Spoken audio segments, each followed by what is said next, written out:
Olá, está no ar o Porto Alegre em Debate. No programa de hoje, a gente vai tratar sobre a participação popular no processo eleitoral e também projetar como deve ser o engajamento nas eleições deste ano aqui no estado e também no país. Um dado muito importante, nas últimas semanas, o Tribunal Regional Eleitoral aqui do Rio Grande do Sul registrou um aumento de 86,7% em um mês no número de adolescentes de 16 anos que fizeram o título de eleitor aqui no estado.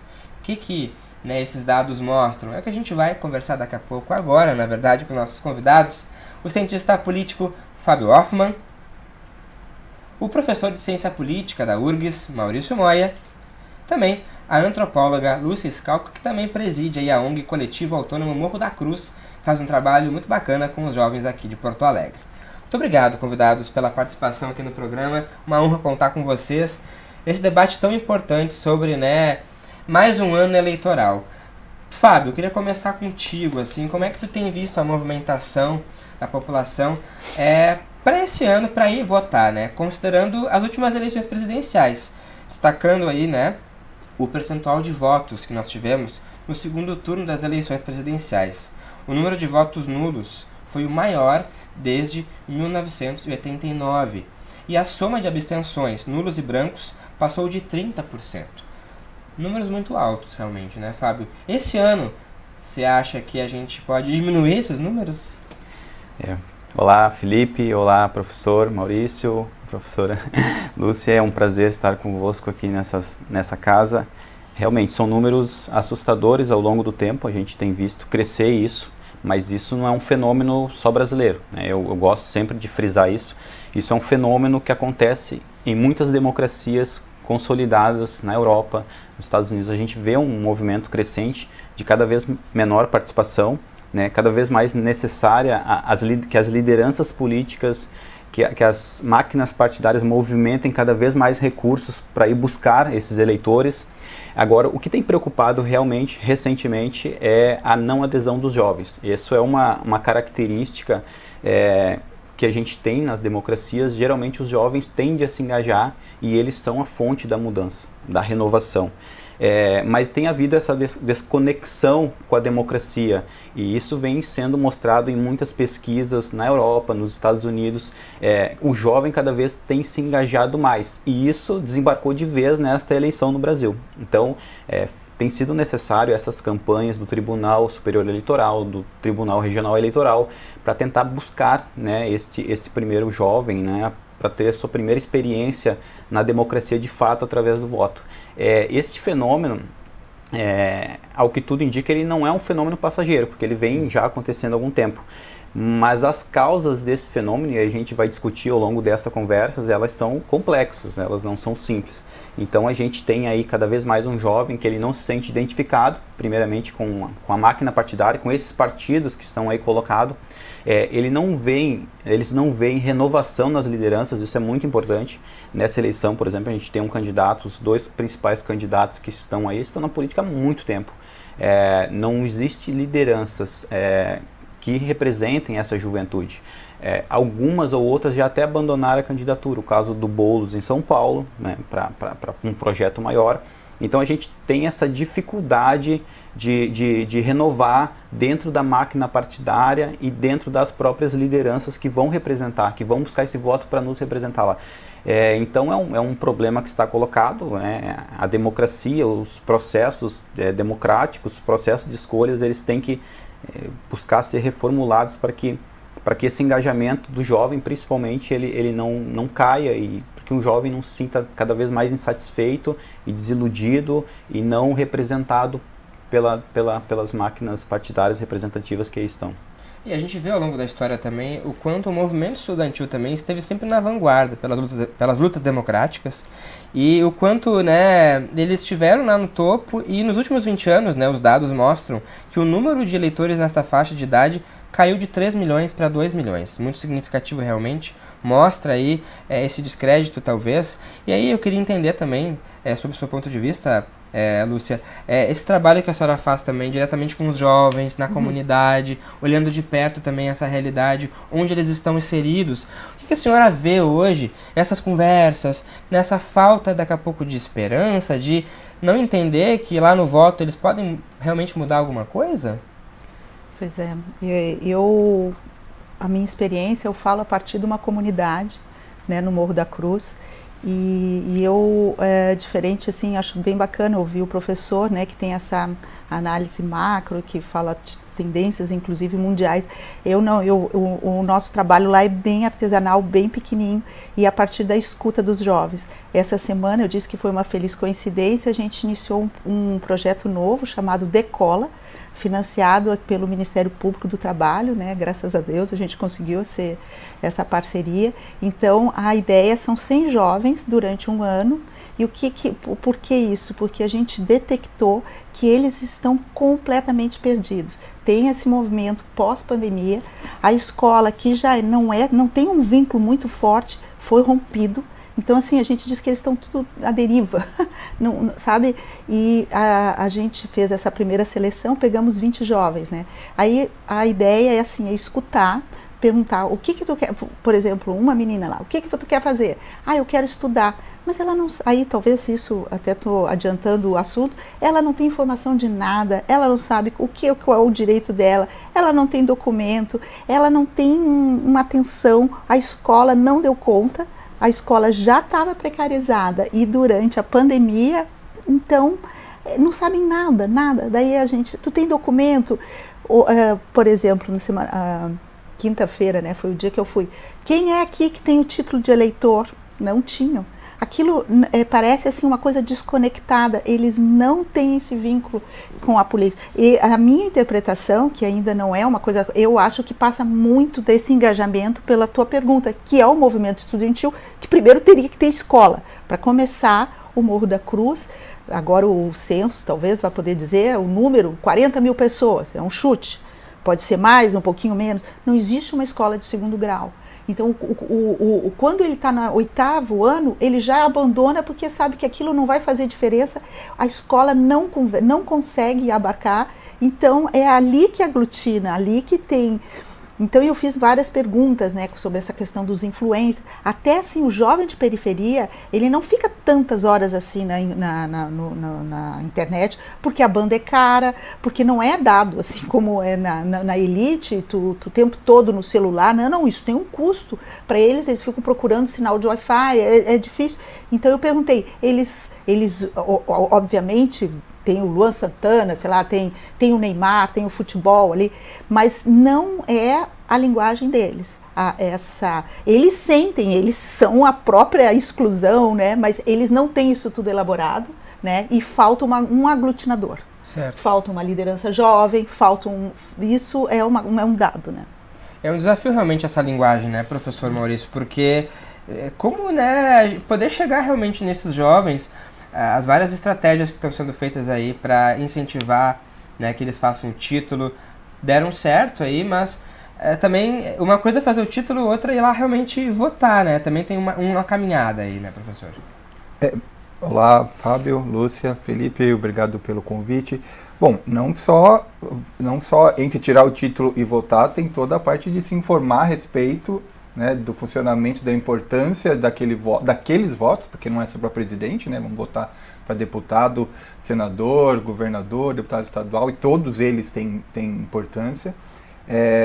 Então, acho que talvez nessa eleição seja o ponto principal, não nessa, em toda eleição, a questão da difusão de boa informação e que isso chegue nas pessoas. Como a gente está tratando de jovens, isso ainda é mais importante.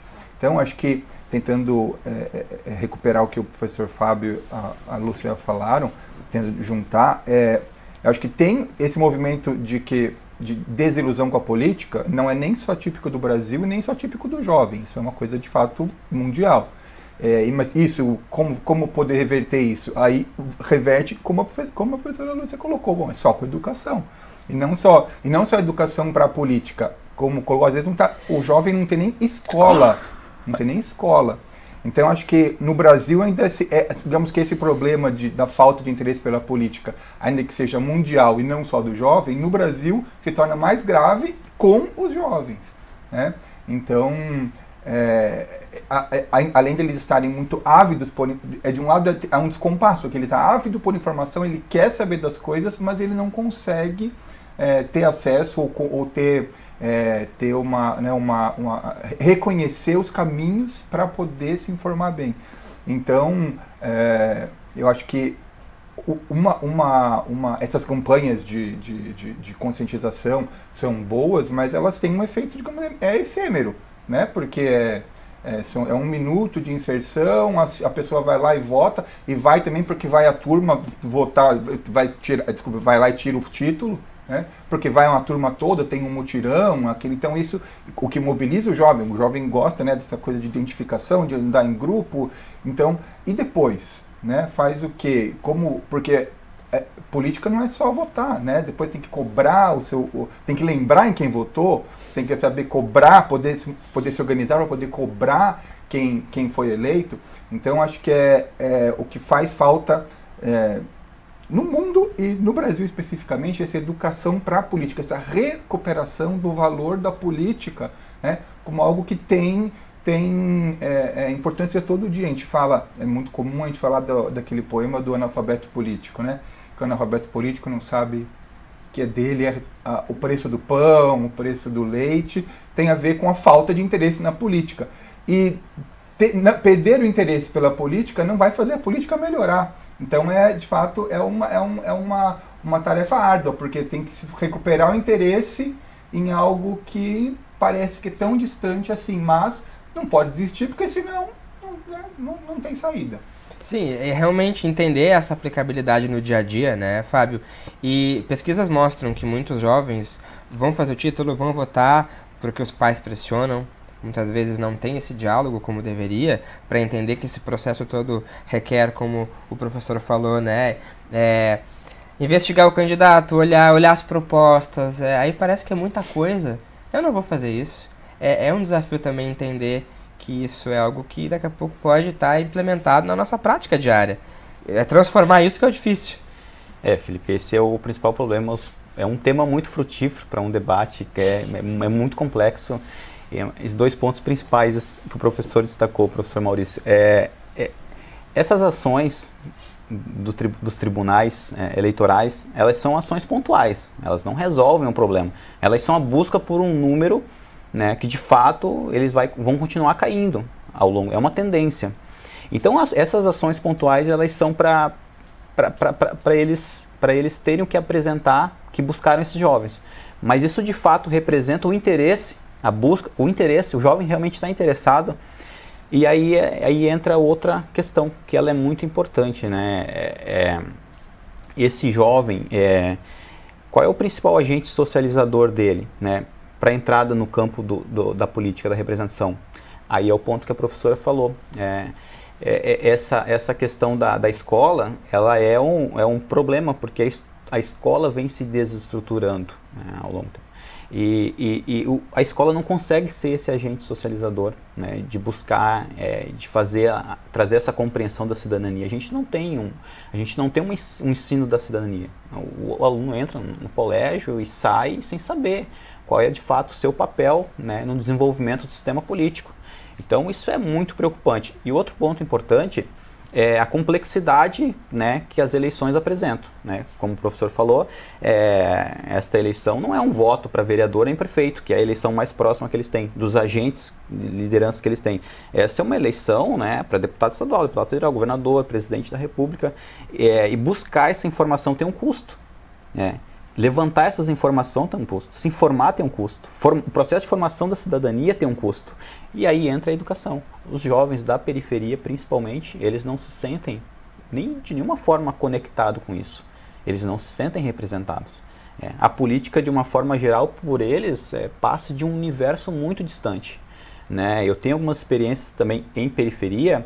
É surreal. Você chega na periferia e você começa a conversar sobre informações políticas, são realmente muito escassas nessa faixa etária. E eles não têm como buscar essas informações porque é muito caro. é caro, demanda tempo, que eles não têm, eles têm que acordar cedo para trabalhar, eles têm que ir para a escola, um meio turno, trabalhar no outro turno, então é um processo muito custoso, né, para esses jovens. Aí a pergunta é, o que o sistema pode fazer para melhorar isso, né? E aí não vamos fugir da pergunta, né? É a educação, né? A resposta passa pela educação da formação de uma cidadania mais crítica, né, mais plena. Mas essas eleições realmente elas vão ser tem mostrado um balizador. A gente vai ter uma eleição provavelmente onde os jovens vão ter essa participação, mas um ponto que eu gostaria de discutir mais depois também para a gente aprofundar essa conversa é o papel que lideranças autoritárias têm, né? Porque a informação dessas lideranças chega mais fácil nessa faixa etária, porque ela é mais simples, porque ela não é complexa, porque ele não precisa olhar o horário eleitoral gratuito, porque ele não precisa gastar muito tempo para buscar essa informação. Linguagem direta, né? É uma linguagem muito fácil, e é por isso que esses movimentos vêm crescendo ao longo do tempo. Por essa linguagem e por outras questões também que a gente vai discutir. Sim, e o desafio também, né, Lúcia? Além disso, né, de daqui a pouco o jovem perceber que votar lá para presidente, deputado, está tão longe dele, que de fato o que ele vai fazer lá vai ter, né, mudança aqui no meu dia a dia. E também o desafio de combater a desinformação, né? Tu falavas aí dessa dificuldade de ter acesso à internet e também não conseguir verificar se aquela informação é verídica ou não. Outro desafio também. Eu não... Sempre falando a partir dessa realidade que eu convivo, né? Existe uma clivagem ali no morro que é assim, eu sou trabalhador, o outro é vagabundo, né? São duas classificações que explica muita coisa, né? Também eu pesquisei muito a questão das creches, do acesso à creche. Então, eles identificam o Bolsonaro como a pessoa do trabalho e o Lula, assim, o estereótipo, né, seria essa coisa do assistencialismo. Ele consegue ganhar auxílio ou não, ele tem Bolsa Família. Então, isso simplificando, né, chega lá com esse tipo de escolha, sabe? Por quê? Porque não teve tudo isso que a gente já discutiu aqui, eles não tiveram uma reflexão, uma informação, uma coisa que a escola, com várias disciplinas, né, não é comparando, porque aí tu consegue criar a tua opinião, né, a partir, então para eles fica quase como uma novela, como uma coisa muito de fla-flu, eu sou desse time, tu é desse time. Não falamos ainda de um complexador, que é um ator super importante, que eu acho que vai definir as eleições, que é o papel das igrejas, que lá tem. A igreja eles são muito inteligentes e fazem um trabalho muito bom, não estou criticando nada aqui, sabe? Eu costumo dizer que as pessoas ficam simplificando, dizendo, que gente ignorante, que fica pagando dízimo, não sei o quê, que são tudo explorado, não é? É uma troca, eles entram numa vida social, tudo. E a igreja tem projetos para jovens, eles têm bandas, eles falam completamente diferente que a igreja católica, que é um elefante que não conseguiu falar eles falam, eles têm aqueles movimentos e o jovem precisa, eu acho, de coisas coletivas, né? Deixar eles nas esquinas sozinhos, não funciona, né? Tá faltando esse aglutinador. Né? Tem o esporte, né? Que isso é uma coisa também importante para eles, mas é assim, então para mim é uma incógnita o que ele vai votar, porque ele não teve um processo, né? E também não tem nem como acessar. Como é que tu acessa um jovem que agora está resistente à TV aberta? Como é que, até consumo, né? Como é que tu atinge um jovem? Tudo isso está mudando muito, né? E eu acho que a política também não conseguiu ainda descobrir como é que tu vai conversar com esse jovem. E a força das redes sociais, né, professor Maurício, é cada vez mais de os candidatos poderem entenderem que é uma ferramenta poderosa ali, e o jovem que tem essa linguagem mais acessível, mas parece que mesmo assim ainda não tem como, parece que fica muito pontual realmente, não há uma continuidade, né? É mais para aquele período específico ali da eleição e depois, né, como a gente falava, como fica? Bom, eu acho que sem a gente dá voltas, mas no fundo a resposta todo mundo sabe e a dificuldade é implementá-la. o jovem, a criança, o jovem precisa ir para a escola, precisa ser educado, e não apenas de matemática, português, aprender a ler e fazer contas, mas também a conviver em sociedade, como as suas ações têm repercussão para as outras pessoas, que se organizar tem resultado. Então esse tipo de coisa muitas vezes, a maioria das vezes, é ensinado na escola. E a gente não pode esquecer que nesses últimos 6 anos, né, de 8 anos de crise econômica, 6 anos de desestruturação de movimentos, de conselhos, a redução do alcance de políticas públicas, isso tem uma consequência grande na periferia, nas camadas mais pobres e, consequentemente, nos jovens. Então, hoje é comum a gente discutir cada eleição como se fosse, acho que a gente tem uma sensação, um instinto de esperar que a próxima eleição, ou que essa o contexto é um pouco melhor que a anterior, e a próxima será um pouco melhor que essa. A gente sempre acha que as coisas só evoluem, só vão para frente. Mas não é verdade. As coisas retrocedem, né? O tecido social se rompe, relações se perdem, conquistas se perdem. E nesses últimos anos o que a gente viu foi isso, um distanciamento das pessoas da política, dos jovens da escola, e isso tem que ser recuperado. Então, antes de falar, mesmo antes de trazer, de ensinar para o jovem da importância da política, tem que falar para o jovem que ele tem que ir para a escola, estudar, que é importante, né? Fazer trabalho, se organizar, né? Se movimentar para ter o asfalto na rua ou o encanamento, isso tem resultado. Caso contrário, se ele não perceber que essa movimentação autônoma, com associações, com grupos, com o movimento estudantil, se ele não perceber que isso tem resultado, ele vai para as únicas fontes de agregação ou de sensação coletiva que tem por ali, que são, como a professora falou, as igrejas. O que tem ali para ele fazer além das igrejas? Talvez tem quadra esportiva, tomara que tenha, mas tem mesmo? Nem sempre tem. Quando tem, tá ruim. Tem alguma campanha de ensinar judô, ensinar meninos e meninas jogarem futebol juntos, certo? Isso tem, então, há inúmeras potencialidades que eram exploradas e de muito tempo para cá, de algum tempo para cá, de 8 anos para cá, foram se perdendo.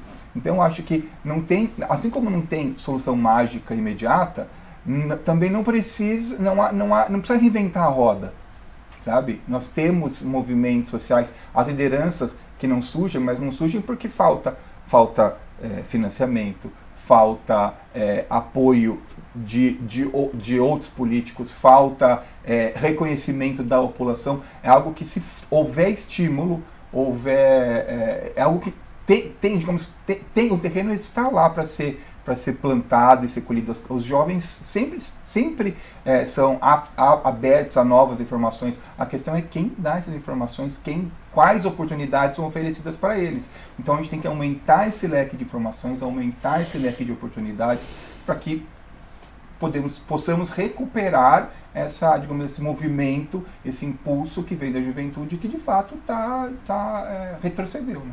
A gente, para finalizar esse primeiro bloco, que a gente está chegando ao final já, com um pouquinho de tempo, um minutinho para a gente poder fechar, Fábio, tu acreditas que daqui a pouco o incentivo, né, a esses jovens daqui a pouco tomarem esses passos de poder do próprio parlamento pode ser uma forma, aí a gente tem visto aí aqui na Câmara, por exemplo, um dos vereadores jovens que conseguiram chegar até o parlamento. Tu achas que aí pode ser um caminho? Sim, esse é um principal caminho, mas quando a gente olha para os últimos 10 anos, 8, 10 anos, a principal base que conseguiu se renovar, né, foi o centro e a centro-direita. Essa base conseguiu se renovar a partir de movimentos que surgiram ali, e essa base conseguiu se expressar melhor na Câmara Federal. Do outro lado do espectro político, a gente tem essa dificuldade ainda. A gente tem essa dificuldade dessa renovação, apesar de ter acontecido renovações pontuais, como na Câmara de Vereadores de Porto Alegre, que é um exemplo, tem uma bancada, foi exemplo do país na eleição da bancada feminina, de jovens, né, de negros. Então, mas isso não é replicado no resto do país, né? A gente não pode tomar isso como exemplo. Então eu vejo como uma dificuldade, né, do espectro político ali, eleitoral, da centro para a esquerda, de fazer essa renovação. Ao passo em que a outra parte conseguiu, de certa forma, se renovar de um certo modo, e conseguiu trazer essa renovação para a representação formal. E olhando agora para os bastidores nessa janela partidária, eu vejo que eles se articularam muito melhor também, né? Mas essa renovação, ela vai se refletir realmente em lideranças jovens, né? Na presença feminina, com essa discussão que tem sobre o fundo eleitoral e a destinação desses recursos realmente para a candidatura. Aí a gente navega no Brasil daquele contexto do mundo que é utópico, né, para a nossa realidade, que dificilmente vai acontecer. Pois aí, olhando, né, para a realidade também, esses jovens se sentem nesse poder de liderança ou realmente falta incentivar mais isso mesmo com esses grupos que a gente falava da igreja, do movimento social? Eu agora, lembrando uma coisa que o professor falou, esse ano teve um episódio muito bacana que foi... que horror! A falta d'água, né? Foi uma coisa muito forte, que mobilizou muito, né, lá toda a comunidade. E no final começaram os protestos, né? Liderados por jovens um pouco, toda 9 de julho, queimar pneu, aquilo incendiou de uma maneira e teve uma aglutinação, a gente participou ali na ONG, a gente tem lideranças e tudo, e aquilo, no dia que fizeram todo o movimento, apareceu o poder, o Estado, né, porque era um poste, era assim, muito largado, né, eles se sentem assim ressentidos, porque realmente ninguém ia lá escutar, e naquele dia o DEMAB foi tudo, daí eu me lembro deles, vários jovens dizendo, viu, tem que pressionar, então a partir daquele episódio pequeno, eles viram que ninguém não vai cair, não vai ter mágica, né? O que eles conseguirem de avanço é através dos protestos. O ônibus também estava parando lá, todo mundo se reuniu e protestou, então eles estão começando, porque antes tinha o OP, tinha outros canais, assim, das demandas, né, do posto de saúde, então isso está começando a ter eu acredito que só por aí, né, que não vai ter uma solução, e os jovens, nesse dia específico, lideraram, né, e voltando ao que eu falei, né, da questão também existe uma raiva muito grande de político, né? Eles são todos muito assim, são os vagabundos, nós somos trabalhadores, eles estão nessa categoria, e nem importa o partido, sabe, na frente podem tratar bem, mas existe uma raiva, sabe, de político, assim, e isso acho que dificulta. Todo mundo, claro, tem o estereótipo daquele que só quer, mas tem tanta gente bacana, né? Mas existe muita desinformação e muito preconceito. Falou em político, ladrão, é isso, não quer nem saber quem é, né? Já... E levar realmente essa realidade para eles também, percebendo que essas reivindicações, essas lutas podem ser feitas em vários espaços, sim, né? Claro, pode ser lá na rua, mas também no voto, também na própria Câmara, no Parlamento também, né, Maurício? Eu estava me lembrando aqui, acho que já teve alguns projetos assim aqui na Câmara, mas isso é comum no Brasil afora e no mundo afora, que essas casas legislativas tem alguns projetos para trazer crianças e jovens para ver o seu funcionamento, conhecer os políticos, conhecer a casa. E acho que isso é uma coisa que mostra... É um dos canais que dá informação boa para os jovens, para as crianças, para os jovens, do que é a política, como ela funciona, como tem dificuldades, mas como os canais existem. Então, o exemplo que a professora Lúcia colocou é simples, mas é bastante simbólico e bastante comum. Assim, é assim que começa. Né? É com esses pequenos episódios que dão confiança para a população, para seguir em frente, e seguir com a cobrança e entender que a política é inescapável. Dá para entender que os jovens da periferia têm raiva do político? É claro, porque eles estão numa situação precária. O político só aparece lá na época da eleição. Então eles entendem que política é só na eleição e a pessoa vai lá para cobrar o voto e depois desaparece. E é esse ciclo que tem que ser quebrado. Né? E aí como quebrar? Aí com iniciativas, né, não dá só para esperar que só lá na ponta isso aconteça. Então o Estado também tem que fazer políticas, estimular esses movimentos, esses canais de comunicação entre a população que está mais excluída e o poder. Né? Isso é muito importante. O poder das instituições realmente também de mobilizar isso. Exatamente. E lembrando, né, que aqui a Câmara Municipal conta também com a Escola do Legislativo, que realiza aí esse trabalho realmente de fazer com que os jovens, os estudantes cheguem e conheçam a rotina do parlamento, conheçam as sessões plenárias, uma forma realmente de aproximar. A gente vai para um rápido intervalo e já voltamos com o nosso debate aqui. Até já.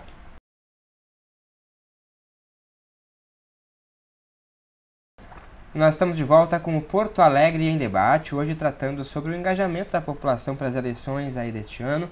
Participam do programa de hoje o cientista político Fábio Hoffmann, o professor de Ciência Política da URGS, Maurício Moia, e a antropóloga Lúcia Scalco. A gente segue na nossa conversa aqui com vocês e eu queria entender também um pouquinho, Fábio, falar um pouquinho mais, na verdade, sobre as fake news. A desinformação, o combate às fake news tem cada vez mais ganhado força. E, inclusive, né, lendo aqui, o próprio Tribunal Superior Eleitoral ampliou o canal para tirar as dúvidas do eleitor. Inclusive tem até um WhatsApp, que é o 61 9637 1078, para que, né, o jovem, enfim, a população possa entrar em contato com o TSE e tirar suas dúvidas. O senhor acredita que nesse ano a projeção é que as pessoas sejam mais conscientes sobre esse papel aí e de se verificar essa informação, ou ainda está difícil, Fábio? Olha, Felipe, aumentou a conscientização, isso é inegável, principalmente na pandemia. Se alguma coisa de bom a gente pode tirar de lição dali foi que os meios de comunicação, principalmente, eles entenderam que eles têm esse papel também de buscar e apurar essa informação. Então eles demoraram muito tempo. Mas esse é um fenômeno também desde 2016, né? A gente tem acontecendo na campanha pelo Brexit, que a gente tem ali a palavra da pós-verdade, que ela ganha aquele dicionário, é a palavra do ano, escolhida pelo dicionário de Oxford. Desde ali a gente tem muitas campanhas e um movimento político, né, que se vale da desinformação, porque as informações elas circulam muito mais rapidamente, muito mais, uma veracidade muito forte. E aí a gente tem uma nova linguagem, né? A gente tem aqui, os professores comentaram, tem um papel das redes sociais. Cada rede social, cada mídia tem uma linguagem, tem uma forma de buscar seu receptor, e isso se dá nessa dinâmica. Então a gente tem, nas eleições de 2018, a gente teve uma campanha muito forte de desinformação. E isso não foi uma ação isolada, isso foi uma ação que ocorreu a partir de outras ações que ocorreram nos Estados Unidos, com venda de pacote de dados. A gente sabe disso. Houve empresários que financiaram, né, essas campanhas massivas de desinformação. Acredito que nessa campanha nós estaremos mais maduros, né? Os tribunais regionais, Tribunal Superior Eleitoral, eles entenderam que eles têm que mediar isso e controlar essa desinformação. Tanto é que recentemente o Telegram foi suspenso no país pela não adesão dele às normas que vinham sendo colocadas pelo papel das redes sociais. A gente tem um desafio aí, vai ser uma eleição onde a gente vai experimentar esse primeiro tentativa de controlar a desinformação, mas é inegável que muitos grupos políticos se valem disso, de vários aspectos político-ideológicos. É uma estratégia de informação, que aí eu cito o que a professora Lúcia falou, que é a de buscar a estereotipização dicotomizada, que eu digo, né? Entre o rico e o pobre, entre o trabalhador e o ladrão, né? Entre a esquerda e a direita, o homem do bem e o comunismo. Então essa linguagem simplificada, ela geralmente vem embalada em matérias que supostamente seriam verídicas, mas não são. Então, e a gente próprio, né, a gente às vezes se depara com determinadas matérias que a gente acaba, isso aqui não é verdade, a gente vai buscar realmente não é verdade. Então, cada vez mais a desinformação está na nossa vida, tá no nosso dia, e esta eleição vai ser a prova. A gente vai ter elas vão ter um papel fundamental, as fake news vão ter um papel fundamental ali para a gente saber se a gente amadureceu em matéria de leis e de preparação para o pleito ou não. A gente já vê aí, quer dizer, mais um desafio do que já está posto aí, né, Lúcia, aí, a combater realmente isso. E lá na comunidade, você vendo esses jovens lá, como que você vê essa movimentação deles com essas notícias? Isso é um assunto, eu acho, super interessante, né? Quando aconteceu a pandemia, a ONG, né, se mobilizou. A gente nunca queria ser só assistencial, mas numa hora para outra, né, os invisíveis para nós eram visíveis, a gente estava ali, né, na ponta, entendendo todo aquele drama, e eu notei que as pessoas não tinham só fome de comida, tinham fome de informação. Daí eu fiz a ONG chamou o grupo matinal, não sei se pode falar aqui, mas eles criaram um produto que chama Zap Matinal. Era tão legal que todos os dias, agora por um tempo está suspenso. Eles faziam um resumo, né? Já tem no e-mail, mas aquilo e-mail para eles não funcionava. Daí eu consegui convencer que todos os dias alguém, primeiro era escrito, sabe? Era um resuminho. Daí eu eu me lembro que uma senhora que eu adoro, ela disse assim, ai Lúcia, eu só leio a primeira parte, né? Aí a gente fez o experimento de passar por um oral. Ali explodiu, assim, eles adoravam, ficavam esperando de manhã, hoje é dia tal, hoje o tempo vai fazer assim, as passagens, e toda aquela informação do que era o auxílio, que tanta fake news para eles. Eu estou em vários grupos, né, vejo. Então, assim, é um absurdo. E a gente já imagina quem não tem como verificar, como tudo. Então, aquilo foi fundamental, e como eles gostavam de ter um resumo, né? E eu acho que esse projeto vai ser refeito para as eleições, porque vai ser, né, um laboratório, né? A gente não sabe o que vai acontecer, mas eu recebo diariamente coisas assim inacreditáveis, né? Um pouco é brincadeira, um pouco é má fé, mas eles ficam expostos, né, a vírus, a informação falsa, a campanhas, e então acho que as duas coisas são coladas, né? A fake news e a falta de um canal, de uma escola, de algum lugar para checar, né? Porque vem tudo tão bem feito, como é que tu vai saber, né? Se tu não está preparado para isso. É um pacote. Realmente aí a gente vê o papel super relevante da imprensa de poder colocar realmente, nós temos várias iniciativas, o Matinal Jornalismo é uma, temos várias outras de checagem também. Mas por que não, né, Maurício? Daqui a pouco o poder público ter parcerias, né, com órgãos independentes para poder levar isso mais para a população. Eu acho que esse ponto é fundamental, fazer com que, assim, como as fake news chegam lá na ponta, né, nessa capilaridade, também fazer com que a boa informação ou que as agências de checagem consigam levar essas informações de maneira igualmente acessível nesse mesmo nível de ramificação e de profundidade. Eu acho que é importante a gente só lembrar que fake news, o nome é novo, mas mentira na eleição não é novidade, né? Isso existe desde que existe política, a fofoca, a invenção. A gente sabe, não precisa voltar tanto a 40 anos atrás, se bem que são 40, né? A eleição de 89 foi cheia de mentiras, inclusive, e aí era filmes, eram as pessoas mentindo ali com a cara na TV, né? Não eram só áudios ou imagens manipuladas. Então, eu acho que assim como lá atrás foram tomadas providências, limitou-se o uso de imagens em campanhas, em vídeos, esse controle é necessário, principalmente durante uma eleição onde o potencial danoso, né, de mentiras e de notícias falsas ou distorcidas, porque às vezes não é só mentira, apenas é uma distorção, né, um exagero da informação, acaba tendo efeitos danosos e levando a prejuízo para o coletivo, que é esse que é o principal. Então, sim, acho que nessa eleição o poder público e as pessoas, acho que em geral, estão mais preparadas para encarar essa disseminação de notícias falsas, mas não resta dúvida que vai ser um desafio novo, né? Digamos, o inimigo é conhecido, mas a reação é nova. Então, eu tenho esperança que vai ser melhor, mas eu sei que o efeito vai ocorrer. Então, as informações falsas, fake news, vão circular. É difícil controlar, se é possível controlar num nível mais, né, digamos, mais visível, mais superficial de internet, páginas de internet com endereço, no nível de WhatsApp e Telegram e Signal é complicadíssimo controlar, né, nesses grupos. Então, eu espero que tenha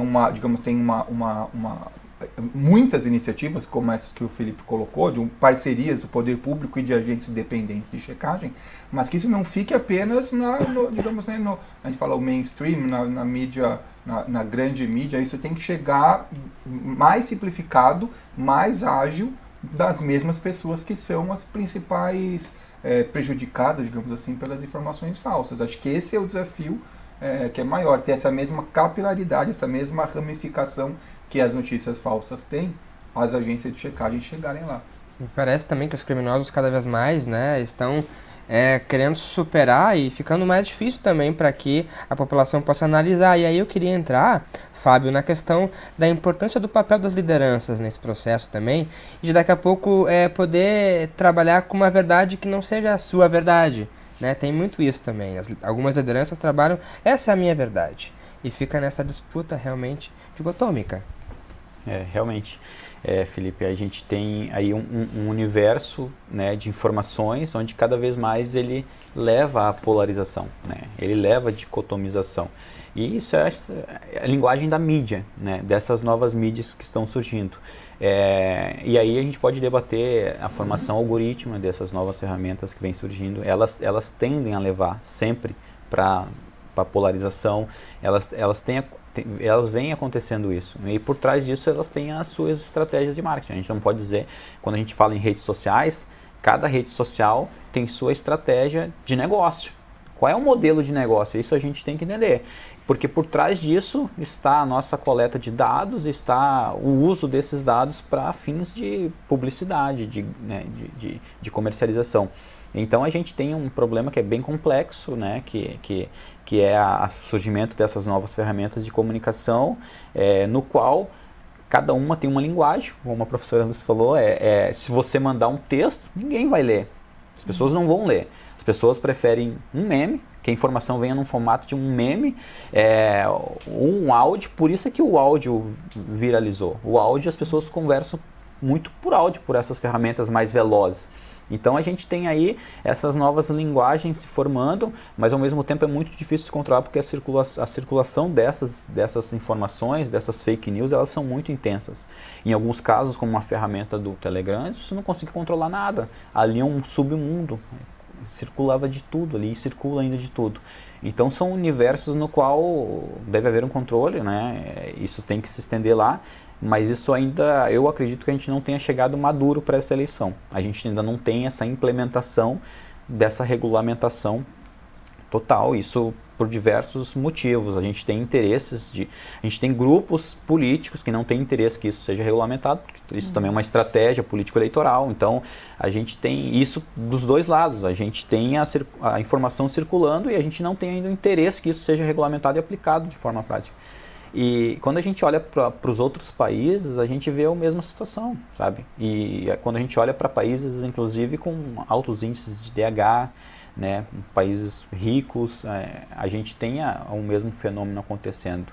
Mas nessas democracias como a brasileira, por exemplo, a gente tem um problema a mais, que é essa problema da falta de uma cidadania crítica. A pessoa não consegue ler um textinho de forma crítica e saber buscar a veracidade daquilo. Esse a gente vai falar e vai bater nessa questão da educação, da formação da cidadania. Exatamente. Um áudio, por exemplo. Como identificar que aquele áudio que chegou no WhatsApp é verdadeiro ou não? Da onde veio? Quem está falando?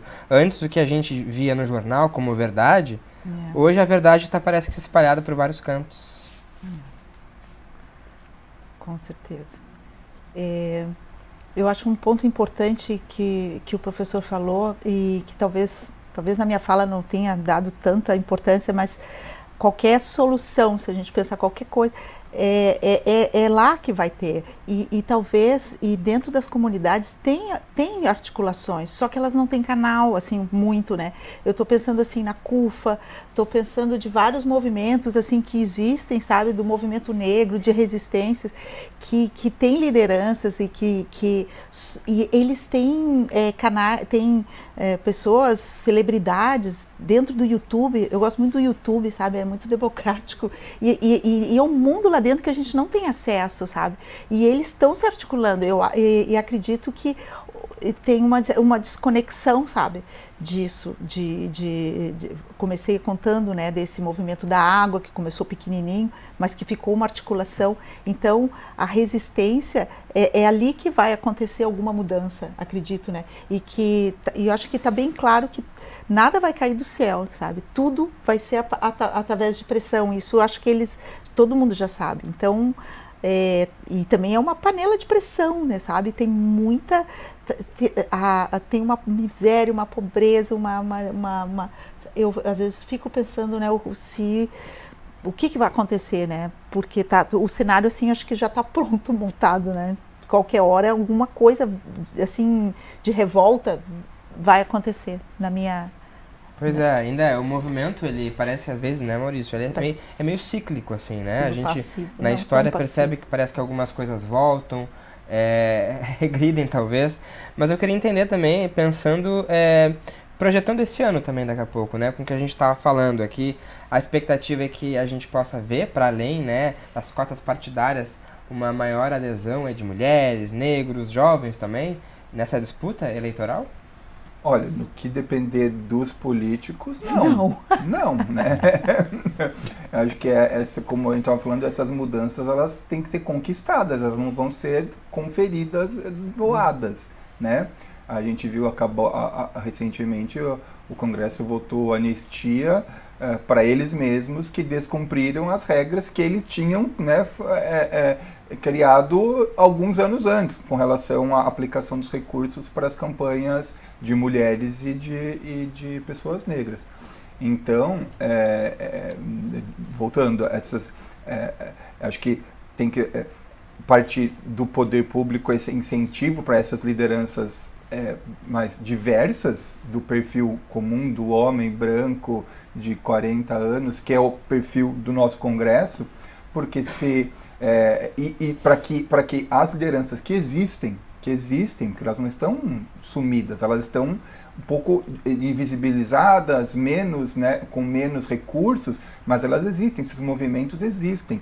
Eles precisam ser estimulados e conferidos canais, né, para que haja retorno das suas reivindicações e com isso agregue mais pessoas e aí mude essa digamos, essa visão, essa visão de que a política é algo tão distante ou que só é coisa para vagabundo, né? Então, como falou, não vai, é uma luta constante, né? Que, de um lado, tem que ter iniciativas do Estado, tem que ter políticas públicas nesse sentido, não é questão de depender do Estado, mas se o Estado não incentiva, num país desigual como o Brasil, onde num momento de problemas econômicos, né, de dificuldades de educacionais, se o poder público não agir, a situação não vai melhorar. E para que, de outro lado, aí sim, os movimentos sociais, as associações que sempre existiram, estão lá, talvez tenham perdido força, elas possam recuperar força, porque é daí que vai vir essa mudança, essa renovação da política vem por aí. É muito cômodo para quem já está na política, não quer renovação, porque ele quer continuar no seu... Quer dizer, de maneira geral, é claro que há muitas que desejam essa renovação, mas de maneira geral, o ser humano gosta do seu conforto, de manter a sua situação, ou se melhorar, né, dentro do seu grupo. Então, é uma luta constante. De um lado, nós temos políticos conservadores que querem manter essa situação. De outro lado, tem políticos que querem usar usar o poder para tentar modificar e atrair mais pessoas, ampliar a participação, que é fundamental numa democracia. Então, eu acho que é uma combinação de iniciativas autônomas da sociedade, principalmente nas camadas mais baixas, com o apoio do poder público, né, que é isso que vai poder fazer uma transformação e aumentar a qualidade da democracia. Bate instigante aí, a gente podia ficar aqui horas falando sobre esse assunto, mas infelizmente o nosso tempo é curto, a gente precisa finalizar e pedir então em um minutinho para que vocês possam fazer suas considerações finais. Por favor, Fábio Hoffmann, cientista político, por favor. Felipe, agradeço o convite, agradeço poder estar com com a Mari Lúcia, com o professor Maurício, né, e dizer que eu encho a boca para falar que a Câmara de Vereadores de Porto Alegre é vanguarda em muitas questões, na bancada negra, na última eleição da questão das mulheres, da representatividade, mas ainda é muito pouco. A gente tem um desafio muito grande nessas eleições, que é enfrentar a falta de desinformação e trazer essa renovação para a política, principalmente a partir dos jovens, né? Eu acho que o desafio dessa eleição é principalmente esse, renovar essa fé nesse sistema de governo, né? A gente sabe que outros sistemas não foram tão bons assim ao longo do tempo, ao longo da humanidade. A gente tem na democracia aí uma esperança, né, que a gente possa se renovar e possa ter as demandas atendidas. Obrigado, Fábio. Por favor. Eu agradeço muito a oportunidade, né, dizer, nem refletir muito mais o papel da minha ONG, né, do terceiro setor nessa falta do Estado. E eu queria aproveitar esse momentinho assim que eu tenho para dizer assim que todos nós, eu acho que a gente é um fracasso total. Quando sábado eu conheci duas meninas, né? Não são assim estatísticas, são meninas que eu ouvi elas contando que elas saíram da escola por dificuldade. Uma porque não tem passagem, né? Há 3 semanas não vou à aula. Então eu acho isso de uma seriedade, e a gente naturaliza esse dado. Então, que país é esse que uma menina de 16 anos não consegue estudar porque não tem passagem? A outra vai à escola uma semana sim, a outra não, porque não tem creche. Então, eu acho isso um fracasso. Então, esse jovem, o que tu quer da eleição deles? E assim, a janela é agora. A chance que ela tem de romper a miséria, de ter uma profissão é agora. E ela parou de estudar. Para o resto da vida, o Estado vai ter que colher, vai ter que fazer. Então, é um absurdo. Então, a gente fala em participação, né? Participação política. Não tem passagem, sabe? Então, esses políticos, alguém não viu isso. Isso é um absurdo, né? Então, a gente tem esperança, a juventude é a renovação, mas que renovação?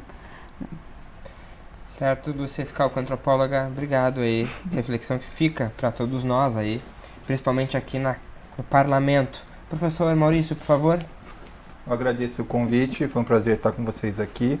Eu acho que só enfatizar o que a professora Lúcia falou, que quando a gente fala que precisa do apoio do poder público, não é financiar sindicatos ou financiar associações, é dar passagem, colocar o professor na escola, colocar transporte escolar, sabe? Acho que colocar creche, são políticas, né, que parece que são acessórias, mas na real são fundamentais para que haja uma formação, uma educacional básica para os jovens. E quando isso falta, é mais caro o futuro do que a política simples do presente. Então, eu acho que tem esperança de que nós vamos recuperar esse potencial transformador da sociedade em conjunto com o poder público, e torço para que as pessoas se informem melhor e exerçam seu voto e cobrem seus políticos, porque é isso que vai fazer a nossa democracia recuperar o seu vigor. Certo. Maurício Moya, professor de Ciência Política da URGS, muito obrigado. Obrigado a vocês também que nos acompanharam. E não esqueça que este e outros programas da TV Câmara você pode acompanhar por meio das redes sociais aqui da Câmara e também através do site do Legislativo. Obrigado e até a próxima. Tchau!